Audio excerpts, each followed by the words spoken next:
Hello everyone, आप सभी को प्रभात का नमस्कार। फिजिक्स वेदा ऑनलाइन क्लासेस में आप सभी का स्वागत है। आज फिर से एक खूबसूरत सवाल के साथ सर्कुलर मोशन का ये पहले सवाल को हम पढ़ते हैं। A pendulum Bob is suspended bye string of length small L from its lowest position it is throne with horizontal velocity v not such that somewhere string slacks and particle passes through the point of suspension following the parabolic trajectory find v not. ज़रा diagram के जरिए सवाल को आप समझिए। जैसे ये point of suspension है, यहाँ से एक स्ट्रिंग ऐसे सस्पेंडेड है, एक बॉब लगा हुआ है यहाँ पे, मान लेते हैं इसका मास m है और इसको यहाँ पे horizontal velocity v not the गई और इस वेलोसिटी की वजह से सर्कुलर मोशन करता हुआ जाएगा। सवाल में कह रहे हैं किसी एक पॉइंट पे स्ट्रिंग जो है वो स्लैक हो जा रही है, मतलब टेंशन ज़ीरो हो जा रहा है।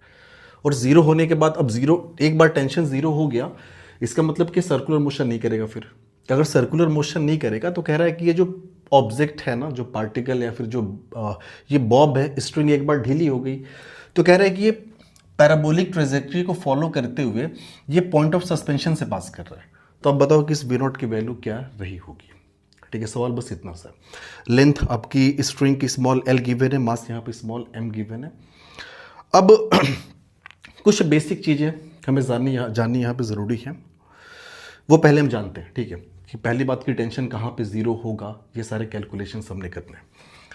तो जैसे माना कि ये यहाँ से कोई एक स्ट्रिंग लटकी हुई है, ये ठीक है, ये m मास का कोई ऑब्जेक्ट है, l स्ट्रिंग की लंबाई है और यहाँ से इसको सस्पेंड किया गया और हमने माना कि इसको यहाँ पे जो स्पीड दी गई है ना, वो स्पीड है यू मान लेते हैं, इनिशियल स्पीड, ये बेटर होगा, हमने यू मान लिया। ठीक है, और थीटा डिग्री के एंगल पे हम कैलकुलेशन करते हैं कि वर्टिकल से थीटा डिग्री के एंगल पे इसकी स्पीड क्या होगी, इसका टेंशन क्या होगा। एक जनरल फार्मूला, जनरल एक रिलेशन हम यहाँ पे लाने की कोशिश करते हैं सबसे पहले। अब ये स्ट्रिंग कहीं यहाँ पे है, कुछ देर बाद ऑब्वियस सी बात है कि बॉब जो है वो सर्कुलर मोशन करता हुआ जाएगा। तो ये आपकी है, ये बॉब आपका अभी यहाँ पे है। ठीक है, और ये वाला एंगल इसको हमने मान लिया थीटा। ठीक है, जो फोर्सेस लग रहे हैं फिलहाल उन सारे फोर्सेस को हम दिखाएं। तो पहली बात कि इस पे mg एक तो लगेगा डाउनवर्ड डायरेक्शन में। ठीक है, mg वर्टिकली डाउनवर्ड डायरेक्शन में यहाँ भी लग रहा था, लेकिन हम यहाँ के सारे पैरामीटर्स निकालने के मूड में कि यहाँ पे टेंशन कितना होगा, यहाँ पे बॉब के पास स्पीड क्या होगी, वगैरह वगैरह। इसके पास जो भी स्पीड रही होगी वो टेंजेंशियल डायरेक्शन में से रही होगी, ये हमने मान ली स्पीड v। ठीक है, इस v की वजह से ऑब्वियस सी बात है कि इस पे एक रोटेटिंग फ्रेम ऑफ रेफरेंस में अगर हम बात करें तो एक सेंट्रीफ्यूगल फोर्स बाहर की तरफ आपको दिखाना पड़ेगा। तो ये आपका हो जाएगा एक सेंट्रीफ्यूगल फोर्स और ये होगा mv²/r होता है, तो r की जगह पे यहाँ पे हम l लेंगे, लेंथ ऑफ द स्ट्रिंग, क्योंकि यही तो रेडियस का काम करेगी, तो mv²/l। ये यहाँ पे सेंट्रीफ्यूगल फोर्स बाहर की तरफ हमने दिखा दिया। ठीक है, और चूंकि स्ट्रिंग है, स्ट्रिंग टाइट होगी तो इसमें एक टेंशन फोर्स भी आएगा और वो टेंशन फोर्स होगा आपका इस डायरेक्शन पे। ठीक है, अब ये सारी की सारी चीज़ें हमें कैलकुलेट करनी है। क्या क्या कैलकुलेट करना है कि थीटा डिग्री के एंगल पे इसके पास स्पीड कितनी है, थीटा डिग्री के एंगल पे स्ट्रिंग के अंदर टेंशन कितना, वगैरह वगैरह, ये सारी चीज़ें। ठीक है, एक बात और, अगर हम आपसे पूछें कि बताओ बॉब कितना वर्टिकली ऊपर गया है, तो बॉब कितना वर्टिकली ऊपर गया तो आप साफ साफ देख को बोलोगे कि बॉब जो है ये वर्टिकली इतना h हाइट ऐसे ऊपर गया है। पहले यहाँ पे था, अब इसकी पोजीशन यहाँ पे है, तो h हाइट ये ऊपर गया है, mg डाउनवर्ड डायरेक्शन में लगी रहा था। ठीक है, इस h को आप कैलकुलेट कर सकते हो कैसे, अब ध्यान से आप समझिएगा। ये आपका पूरा यहाँ से यहाँ तक l के बराबर है, ये भी l है आपका। इस l का जो ये कंपोनेंट होगा, सिर्फ यहाँ से यहाँ तक की हम बात करें तो ये आपका हो जाएगा L cos ऑफ थीटा, यहाँ से लेकर यहाँ तक, इस L का कंपोनेंट थीटा डिग्री के एंगल पे। ठीक है, अब आप ध्यान से समझिएगा, ये पूरा L के बराबर, यहाँ से यहाँ तक L cos थीटा, तो H की वैल्यू कितनी होगी, H की वैल्यू डायरेक्टली आप बोल सकते हो कि H इज इक्वल्स टू हो जाएगा L minus L cos of theta. So L हमने यहाँ पे कॉमन कर लिया, L जब कॉमन करेंगे तो ये हो जाएगा 1 माइनस cos ऑफ थीटा, और ये किसकी वैल्यू हो गई, तो ये वैल्यू हो गई हमारी H की। ठीक है, हमने h कैलकुलेट कर लिया। अब इन पोजीशंस को कुछ हम नाम दे देते हैं। जैसे हमने माना कि ये आपकी पोजीशन ए हुआ करती थी और ये आपकी है पोजीशन बी। ए से बी तक हम वर्क एनर्जी थ्योरम लगाने जा रहे हैं क्योंकि स्पीड को रिलेट करना है, और आपको पता है कि अगर स्पीड को रिलेट करना है तो वर्क एनर्जी थ्योरम से बेटर क्या ही हो सकता है। ठीक है, तो यूजिंग वर्क एनर्जी थ्योरम कहां से कहां हम लगाने जा रहे हैं, तो ए से बी के बीच में लगाने जा रहे हैं। ए से बी इनिशियल काइनेटिक एनर्जी, और वो कितना गिवन है, यहां पे यू स्पीड के साथ प्रोजेक्ट किया गया, तो ये आपकी हो जाएगी half M multiplied by U square. Work done by all the forces. भाई टेंशन तो कोई वर्क करेगा नहीं, टेंशन सेंटर की तरफ होता है और डिस्प्लेसमेंट हर एक पर्टिकुलर इंस्टेंट पे टेंशन से 90 डिग्री पे होगा, तो वो कोई वर्क नहीं करेगा, mg वर्क करेगा। तो mg कितना वर्क करेगा, तो mg लग रहा है नीचे की तरफ, डिस्प्लेसमेंट h का हुआ है ऊपर की तरफ, तो आप बोलोगे ये हो जाएगा ना वर्क डन बाई ग्रेविटी, ये हो जाएगा mg h is equals to, ठीक है, final kinetic energy, final speed b पे आपको पता है v, तो ये हो जाएगा half this is mv square. ठीक है, अब यहाँ से आप इजीली v कैलकुलेट कर सकते हैं। तो m आप ऐसे कैंसल आउट करा ही दो, m का कुछ मतलब नहीं है। 2 से हमने मल्टीप्लाई किया अगर, तो ये 2 कट जाएगा, तो इधर हो जाएगा यू स्क्वायर माइनस, यहाँ भी 2 से मल्टीप्लाई करना पड़ेगा, तो ये हो जाएगा 2gh इज इक्वल्स टू, 2 से मल्टीप्लाई करेंगे तो ये हो जाएगा वी स्क्वायर। ठीक है, सो फाइनली आप ये कह सकते हो अगर वी इक्वल्स टू हो जाएगा अंडर रूट ये यू स्क्वायर माइनस 2gh, तो ये हो गया यू स्क्वायर माइनस 2g, और h की वैल्यू ऑलरेडी हम कैलकुलेट करके यहाँ से बैठे L 1 minus cos of theta, तो ये आपका हो गया L बाहर आपका है, ये हो गया L और in bracket 1 minus cos of theta. ठीक है, तो लगे हाथ हमने क्या कैलकुलेट कर लिया, V की वैल्यू इजीली कैलकुलेट कर ली। दूसरी बात, अगर यहाँ पे फोर्सेस की हम बात करें, फोर्स बैलेंस करके अगर इक्वेशन बनाना चाहें, तो आप बोलोगे यार कि टेंशन अंदर की तरफ लग रहा है, बाहर की तरफ mv स्क्वायर बाई एल लग रहा है, सिर्फ यही नहीं लग रहा है। अगर आप ध्यान से देखो तो mg का अगर ये थीटा एंगल है ना, तो ये भी थीटा हो जाएगा। ठीक है, तो mg का एक कंपोनेंट होगा इस डायरेक्शन में जो कि टेंजेंशियल फोर्स का काम करेगा, और वो तो हो जाएगा mg साइन थीटा, तो उसको हम यहाँ पे लिख दे रहे हैं, ये हो गया mg साइन ऑफ थीटा। एक कंपोनेंट इस डायरेक्शन में होगा mg कॉस ऑफ थीटा। तो इस डायरेक्शन में along the string outward direction में दो फोर्सेस काम कर रहे हैं, एक तो mv स्क्वायर बाई एल काम ही कर रहा है, साथ ही साथ एक mg कॉस ऑफ थीटा ये भी काम कर रहा है, दो फोर्सेस इधर लग रहा है। ठीक है, फोर्स बैलेंस करिए अलोंग द स्ट्रिंग, इधर लग रहा है टेंशन, तो आप बोलोगे यार कि टेंशन इज इक्वल्स टू, इधर कौन कौन से फोर्स लग रहे हैं, तो लग रहा है mv square divide by L plus ये हो गया mg कॉस ऑफ थीटा। ठीक है, sorry t is equals to m।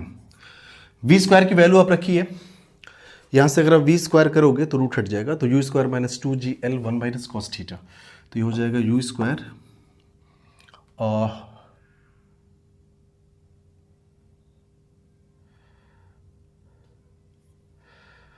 Okay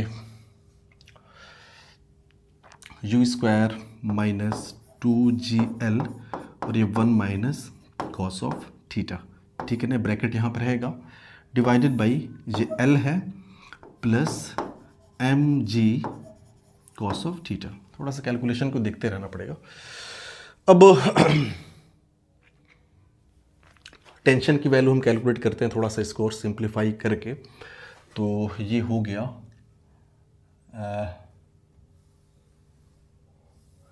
चलिए कोई बात नहीं, L को दोनों के साथ ले लेते हैं। ठीक है, पहले अंदर m से मल्टीप्लाई करो, तो ये हो जाएगा t equals to M U square, L को इसके साथ ले लो तो M U square by L.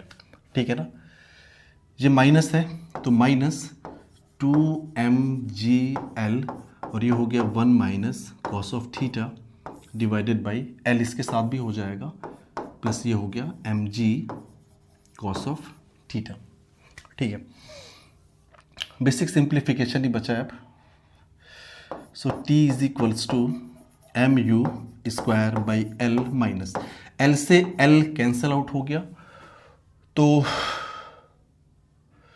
ये हुआ minus 2mg and 1 minus cos of theta, ठीक है, प्लस ये हो गया mg कॉस ऑफ थीटा, ठीक है ना। ब्रैकेट को ब्रेक करते हैं तो ये हो गया mu square divide by L minus 2mg, और ये माइनस माइनस प्लस हो जाएगा, plus 2mg cos of theta plus mg cos of theta, ठीक है। 2mg cos theta plus mg cos theta, 3mg cos theta हो गया। सो टेंशन की value finally हमें मिल चुकी है, t equals to mu square divide by L minus 2mg। एक बार देख लेते हैं, माइनस ही होगा ना,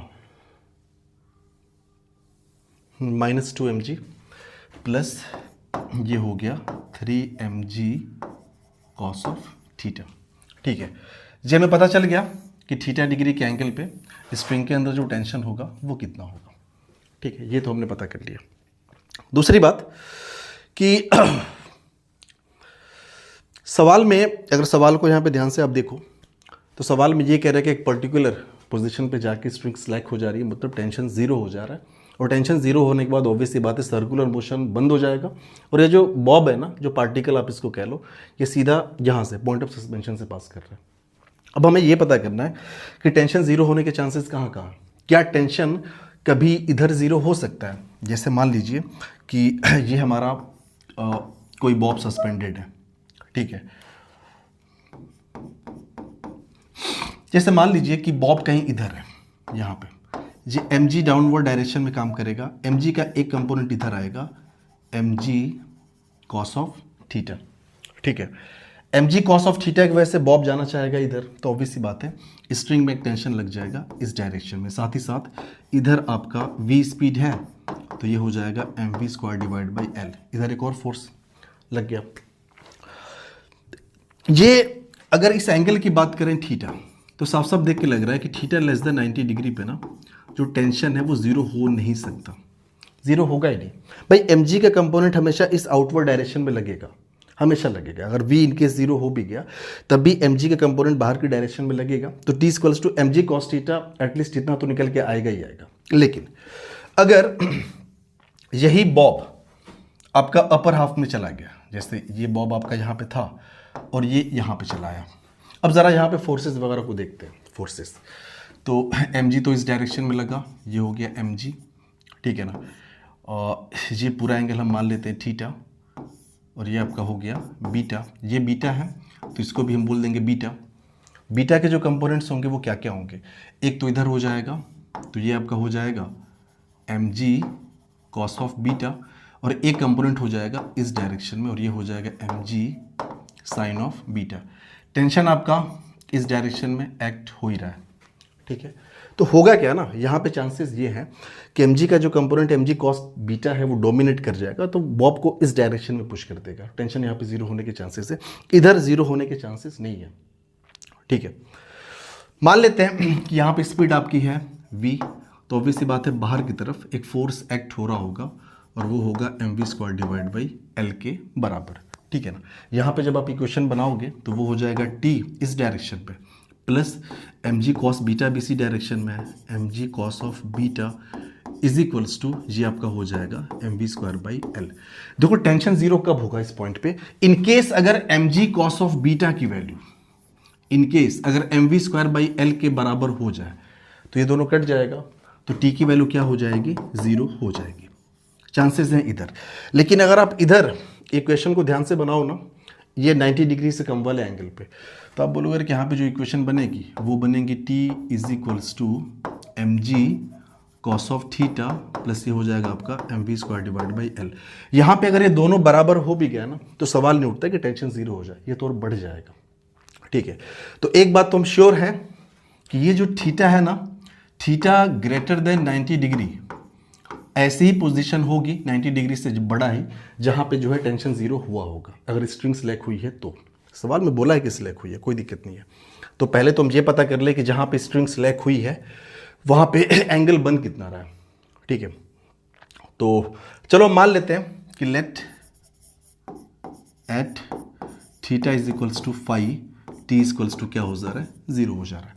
मतलब हमने ये मान लिया, हमने ये माना कि जैसे ये आपका है, यहाँ से स्ट्रिंग ऐसे बॉब सस्पेंडेड है, तो कुछ एंगल पे, यानी कि ये एंगल हमने मान लिया फाई पे जाके जो टेंशन है वो क्या हो जा रहा है, 0 हो जा रहा है। और ऑब्वियस बात है, अभी तो हमने देखा कि फाई की जो वैल्यू होगी वो 90 डिग्री से बड़ी होनी चाहिए, क्योंकि इधर ही टेंशन 0 होने के चांसेस हैं। ठीक है, तो हमने माना let theta equals to phi पे जो टी है वो आपका 0 हो जा रहा है। ठीक है, तो थीटा की वैल्यू फाई करिए, टी को आप 0 करो, तो टी को हमने किया 0, ये हो गया 0 is equals to M U square divide by L minus 2mg plus ये हो गया 3mg कॉस ऑफ, ये आपका हो गया फाई, ये हो गया कॉस ऑफ फाई। ठीक है ना, कॉस ऑफ फाई हमने कैलकुलेट करना है, इसको इधर कर लो, इसको इधर कैलकुलेट कर लो, तो हो जाएगा 2mg minus M U square divide by L is equals to 3mg cos of phi. ठीक है, तो ये आपका हो गया 2mgl minus M U square divided by और ये हो गया l is equals to 3mg और ये हो गया कॉस ऑफ फाई। अगर आप ध्यान से देखो तो m ये कैंसल आउट हो जाएगा। अब इसको नीचे कर लो। ठीक है, तो जब ये नीचे आएगा तो ऊपर तो हुआ 2gl minus u square divided by ये 3g नीचे आ गया, तो नीचे आपका हुआ 3gl is equals to cos of phi. तो यहाँ से phi is equals to cos inverse ये 2gl minus u square, so 2gl minus u square divided by ये हो गया 3gl। यानी हमने ये पता कर लिया लगे हाथ कि किस एंगल पे जो टेंशन है वो 0 होने वाला है। ठीक है,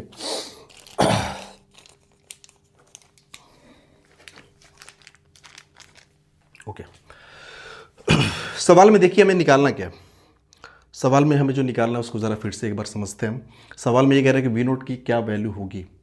ठीक है, अब देखिए ये अभी हमने निकाला कि ये जो फाई है, फाई की वैल्यू हमने निकाली है और वो निकल के आया cos inverse 2gl minus u square divide by 3gl। ठीक है ना, ये लंबाई ये इसकी l गिवन है स्ट्रिंग की। ठीक है, थोड़ा सा इसको ऊपर बढ़ाते हैं। ओके, ये फाई है, इस एंगल को हम मान लें, लेट अस सपोज इसको हम मान लें बीटा। चलो बीटा मान लिया। ठीक है, तो फाई को आप क्या लिख सकते हो, आप लिख सकते हो phi equals to 180 minus beta, ये तो हम लिख ही सकते हैं। या फिर आप बोलो यार कि बीटा इक्वल्स टू आप ये लिख सकते हो कि 180 माइनस फाई, कोई फ़र्क नहीं पड़ता। ठीक है ना, ऐसा इसलिए कर रहे हैं ना क्योंकि कुछ चीज़ों की ज़रूरत है हमें। अब ओके, यहाँ पे टेंशन जो है वो 0 हो चुका है, टी इक्वल्स टू यहाँ पे क्या है 0 हो चुका है। साथ ही साथ देखो टेंशन 0 होने का ये मतलब नहीं है कि वहाँ पे स्पीड 0 होगी, नहीं। टेंशन 0 होने का ये मतलब है कि अब ये सर्कुलर मोशन नहीं करेगा। क्यों? क्योंकि सर्कुलर मोशन के लिए सेंट्रीपिटल फोर्स की ज़रूरत थी। वो प्रोवाइड कर कौन रहा था? तो भाई उसके लिए रिस्पॉन्सिबल आपका टेंशन भी था। ठीक है ना, तो टेंशन 0 हो गया, सेंटर की तरफ लगने वाला फोर्स, इसका मतलब कि सेंट्रीपिटल फोर्स यहाँ पे 0 है। इसका मतलब कि सर्कुलर मोशन नहीं करेगा, स्ट्रिंग ढीली हो जाएगी। इसका मतलब ये नहीं कि इसके पास स्पीड 0 होगी, नहीं, स्पीड इसके पास अभी भी है। तो हमने मान लिया कि इसके पास जो स्पीड है वो है यहाँ पे v के बराबर। हमने जो स्पीड है वो कितना मान लिया, v के बराबर मान लिया। तो सबसे पहले तो हमें ये पता करना होगा यार कि v की वैल्यू ये होगी कितनी, ये पता करना हमारे लिए बेहद ज़रूरी है। ठीक है, तो चलिए v पता करते हैं। तो यहाँ से लेकर यहाँ तक work energy theorem simple use कर सकते हैं। तो ये हो जाएगा यहाँ पे initial kinetic energy half m, sorry यार, ये हो गया half m u square initial kinetic energy minus mgh is equals to half, ये हो गया m v स्क्वायर। ठीक है ना, h की वैल्यू अगर आप यहाँ से ध्यान से आप समझो ना तो कितना ऊपर गया है, इसको ज़रा आप ध्यान से समझिए। तो यहाँ से लेकर ये यहाँ तक इतना ये ऊपर गया है ऐसे, ये आपका हो गया h, और ये h होगा कितना, अब बोलोगे यहाँ से लेकर यहाँ तक हो गया l, ये हो गया L प्लस, ये आपका अगर L है तो अगर इस कंपोनेंट की बात करें यहाँ से लेकर यहाँ तक, तो अब ध्यान दीजिए ये बीटा हो गया, ये L है, तो ये आपका हो जाएगा L कॉस ऑफ बीटा। तो आप लिख सकते हो कि L plus L cos of beta. तो यहाँ से H is equals to L आपने कॉमन कर लिया, तो ये हो गया 1 प्लस कॉस ऑफ बीटा, ठीक है ना, ये हो गया 1 प्लस कॉस ऑफ बीटा, ठीक है। अब यहाँ से कॉस ऑफ बीटा आप देखिए, कॉस ऑफ बीटा को आप लिख सकते हैं कॉस ऑफ 180 माइनस 5, 180 माइनस 5 हो गया। So cos of beta is equals to 180 minus 5, ये आपका हो जाएगा माइनस कॉस 5, ये आपका हो गया माइनस कॉस ऑफ 5। इसका मतलब कि आप चाहे कॉस बीटा लिखो या फिर माइनस कॉस 5 लिखो, एक ही बात है, ठीक है ना। तो यहाँ पे काम करते हैं, कॉस बीटा की जगह पे माइनस कॉस 5 लिख देते हैं। So H is equals to L, और ये हो गया 1 minus cos of 5। So H की वैल्यू भी हम लोग यहाँ पे निकाल चुके हैं, और H की वैल्यू यहाँ पे आप रखिए, तो ये फाइनली हमारा होगा हाफ m। u का मतलब किस स्पीड से प्रोजेक्ट किया गया है, ये यही तो आपकी u की वैल्यू है, क्या है, v नॉट यहाँ पे गिवन है, तो हाफ m, और ये हो जाएगा v not square minus M G, और h की value L 1 minus cos of 5, तो ये हो गया L 1 minus cos of 5 is equals to half M V square, ठीक है ना। m आप ध्यान दोगे तो कट जाएगा हर जगह से, ठीक है। 2 से हमने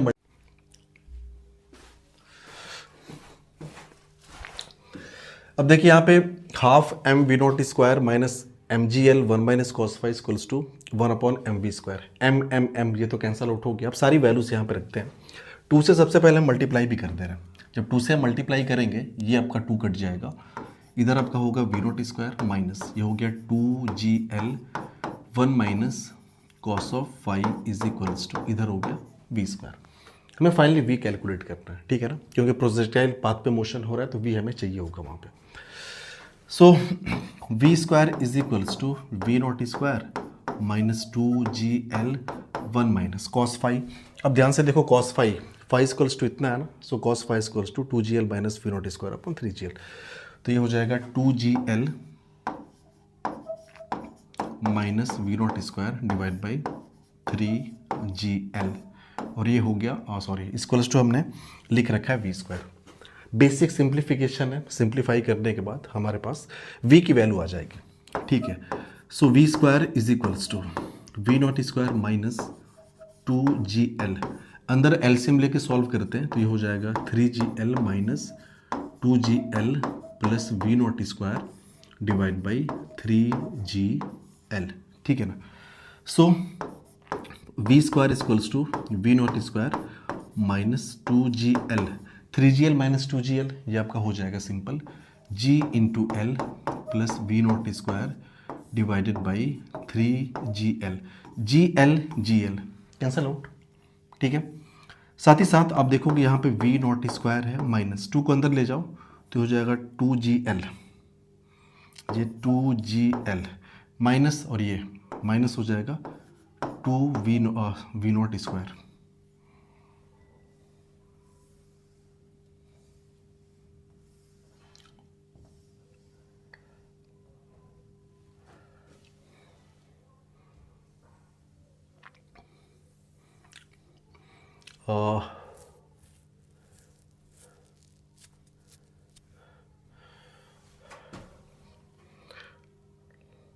चलिए कोई दिक्कत नहीं, डिवाइड बाई यहाँ पे आपका 3 है अभी, ठीक है ना। एलसीएम लेके सॉल्व करोगे तो 3वी नॉट स्क्वायर माइनस 2GL, ठीक है, और ये हो जाएगा minus two V naught square divided by 3। ये वी स्क्वायर की वैल्यू हम कैलकुलेट कर रहे हैं अभी तक, वी स्क्वायर इक्वल्स टू इतना है 3वी naught square minus two V naught square, ये तो आपका हो जाएगा वी नॉट स्क्वायर, ये आपका माइनस 2GL है यहाँ पे डिवाइड बाई 3। हमें तो v की वैल्यू चाहिए ना, सो v हमारे पास कितना हो जाएगा, v is equals to under root of, ये हो जाएगा V not square minus 2GL divide by 3। तो हमें ये पता चल गया कि स्ट्रिंग जहाँ पे स्लैक हो रही है वहाँ पे पार्टिकल के पास स्पीड है कितनी, वो कितना है, V not square minus 2GL by 3, इसके बराबर है, ठीक है। अब ज़रा ध्यान से समझिएगा, ये v की वैल्यू हमने पता कर ली है, प्रोजेक्टाइल मोशन इसके बाद स्टार्ट हुआ है, ठीक है। ये अगर बीटा है तो अगर आप ध्यान दें तो आप बोलोगे यार कि ये वाला एंगल की अगर हम बात करें, ये बीटा है तो ये भी क्या हो जाएगा, बीटा के बराबर होगा। ये बीटा हो जाएगा तो फिर ये 90 माइनस बीटा, फिर ये बीटा, ठीक है ना। तो एक्चुअल में ये आपका बीटा तो ये भी बीटा, ये आपका 90 माइनस बीटा तो ये आपका हो गया बीटा। यहाँ पे एंगल हमें पता चल गया बीटा, ठीक है। ज़रा इस डायग्राम को हम अलग से बनाने की कोशिश करते हैं, ठीक है। जहाँ के बाद प्रोजेक्टाइल मोशन शुरू हुआ है उसको, और कहीं इधर ही हम बना रहे हैं। तो पहले तो ऐसे एक्सिस ड्रॉ कर लें जहाँ के बाद प्रोजेक्टाइल मोशन शुरू हो रहा है, ठीक है। ये हो गया। साथ ही साथ हमारा जो पॉइंट ऑफ सस्पेंशन था कहीं इधर था, इसको हम इधर कहीं बना ले रहे हैं, ठीक है। यहाँ इस डायरेक्शन में स्पीड है कितनी, v, ठीक है। एंगल्स की बात करें तो ये वाला एंगल हमने अभी निकाला है बीटा, ये आपका हो गया बीटा, ठीक है। ये पॉइंट ऑफ सस्पेंशन आपका हुआ करता था, ठीक है। यहाँ से लेकर यहाँ तक ये आपका हो गया L, ये आपका एंगल है बीटा, ठीक है ना। तो ज़रा ध्यान दीजिएगा, अगर हम आपसे पूछें कि अच्छा बताओ ये वाली चीज़ बताओ, यहाँ से लेकर यहाँ तक ये, तो ये अगर L है, ये अगर एंगल बीटा है तो ऑब्वियस सी बात है कि ये आपका हो जाएगा L साइन ऑफ बीटा। तो ये तो हो गया L साइन बीटा, ठीक है। हम बोले कि अच्छा बताओ ये L है तो बताओ ये यहाँ से लेकर यहाँ तक, मतलब हम इसकी बात कर रहे हैं। तो ये आपका हो जाएगा, ये तो L साइन बीटा हो गया और ये आपका हो जाएगा L कॉस ऑफ बीटा, ठीक है ना। ये L कॉस बीटा के बराबर हो जाएगा। जहाँ के बाद प्रोजेक्टाइल मोशन शुरू हो रहा है ना, चलो इसको हमने मान लिया ये प्लस x है आपका, और ऊपर जो है ये प्लस y है, नीचे की तरफ आपका माइनस y हो जाएगा, ये आपका होगा माइनस y, ठीक है ना। ये बॉब जो भी है वो इस पॉइंट से पास कर रहा है, ठीक है ना। जब इस पॉइंट से पास कर रहा है तो सबसे पहले तो हमें ये पता करना पड़ेगा कि यहाँ तक आने में इसको टाइम लगा कितना है, ठीक है। तो कितना टाइम लगेगा, तो देखो हॉरिजॉन्टल डायरेक्शन में जो हमारे पास स्पीड होगी, ये अगर v है तो इस डायरेक्शन की स्पीड जो होगी वो हो जाएगी v, और ये एंगल थीटा है तो ये हो जाएगा v कॉस ऑफ बीटा। इस इधर वाली स्पीड कितनी हो जाएगी, ये आपकी हो जाएगी v साइन ऑफ बीटा के बराबर, ठीक है। हॉरिजॉन्टल डायरेक्शन में स्पीड इसके पास है v कॉस बीटा, उसको हॉरिजॉन्टल कितना डिस्टेंस कवर करना है, L साइन बीटा के बराबर डिस्टेंस कवर करना है। ये O हम मान लें तो बताओ कितना टाइम लगेगा। जी हमें यहाँ पे समझना है कितना टाइम लगेगा, ठीक है ना। तो चलिए देख लेते हैं। तो हमने लिखा time taken by bob to cross point O, ठीक है ना। एक्स डायरेक्शन के मोशन की हम स्टडी कर रहे हैं। एक्स डायरेक्शन की स्पीड है आपका v cos beta, x direction में कितना डिस्प्लेसमेंट कवर करना है, L साइन बीटा के बराबर। तो सिंपल टाइम इक्वल्स टू हो जाएगा distance upon speed, distance L के एक्स की तरफ कितना डिस्टेंस है, L साइन ऑफ बीटा है, डिवाइडेड बाई स्पीड कितना है, तो इस एक्स डायरेक्शन की स्पीड आपकी है v कॉस ऑफ बीटा, ये आपका हो गया v कॉस ऑफ बीटा। हमें ये पता चल गया कि टाइम इतना लगना है, ठीक है। अच्छा जब ये पॉइंट O से क्रॉस कर रहा होगा यानी पॉइंट ऑफ सस्पेंशन से, तो आप कितना आप ये कह सकते हो कि जो y कोऑर्डिनेट होगा या फिर जो y एक्सिस की तरफ जो डिस्प्लेसमेंट है वो कितना है। तो आप कह सकते हो कि y बराबर, चूंकि ऊपर का प्लस नीचे का माइनस लिया है तो ये L कॉस ऑफ बीटा के बराबर डिस्प्लेसमेंट है y एक्सिस की तरफ, यानी वर्टिकल डिस्प्लेसमेंट आप मान लोगे L कॉस बीटा, लेकिन प्लस नहीं लिखेंगे माइनस लिखेंगे तो ये हो जाएगा minus L cos of beta, ठीक है ना। y डायरेक्शन में जो एक्सीलरेशन है वो माइनस जी होगा क्योंकि नीचे का हमने सब कुछ नेगेटिव मान रखा है। y डायरेक्शन में जो आपकी स्पीड है शुरू में वो कितनी है, तो देखो y डायरेक्शन की स्पीड जो है v साइन ऑफ बीटा के बराबर है, तो इसको हम लिख लेंगे v साइन ऑफ बीटा, चूँकि ऊपर की तरफ है तो ये प्लस के साथ होगा, ठीक है। टाइम ऑलरेडी हम कैलकुलेट कर चुके हैं। अब हमारे पास सिंपल सा इक्वेशन है कि y बराबर ये U T plus half G T square, इस टाइप की इक्वेशन आप पढ़े होंगे मोशन अंडर ग्रेविटी में। y का मतलब जब यहाँ से क्रॉस किया तो वर्टिकल डिस्प्लेसमेंट कितना है, एल कॉस बीटा, जो कि माइनस में हम लिखेंगे, तो हो जाएगा माइनस ये L cos of beta is equals to u, मतलब ये वाई डायरेक्शन की स्पीड लेंगे जो कि आपके सामने गिवन है वी साइन बीटा, तो हो जाएगा V sine of beta. T की वैल्यू हम कैलकुलेट कर चुके हैं, टाइम कितना लगेगा, L sine beta upon V cos beta. Obvious सी बात है कि जितना एल साइन बीटा, जितना उसको डिस्टेंस कवर करने में टाइम लगेगा ना, उतना ही एल कॉस बीटा भी कवर करने पे टाइम लगेगा, ठीक है ना। तो ये वी साइन बीटा हो गया, साथ ही साथ टी की value L sine beta upon V cos beta, तो ये हो जाएगा एल साइन बीटा अपॉन ये हो गया V cos of beta. Plus के जगह पे माइनस करेंगे, क्यों, क्योंकि जी नीचे की तरफ है और नीचे का हमने माइनस लिया, माइनस हाफ जी, और ये टी की value L sine beta upon V cos beta, so L sine beta upon V cos of beta, इसका हम क्या कर देंगे, स्क्वायर कर देंगे। अब ज़रा ध्यान से समझिए, आपके सामने यहाँ पे ये जो सवाल है ये सिंपल एक ट्रिग्नोमेट्री का सवाल बन चुका है। हमें सारी वैल्यूज़ पता है, एल तो हमें सवाल में गिवन है, जी तो सवाल में आएगा ही आएगा, साइन बीटा कॉस बीटा ये सारी वैल्यूज़ हम निकाल चुके हैं, ठीक है ना, क्योंकि ऑलरेडी यहाँ पे लिखा गया कि आप इधर ध्यान से देखिए कि जो आपका कॉस बीटा है ना वो माइनस कॉस फाई के बराबर, और कॉस फाई तो हमने निकाला है ना, ये कॉस फाई है।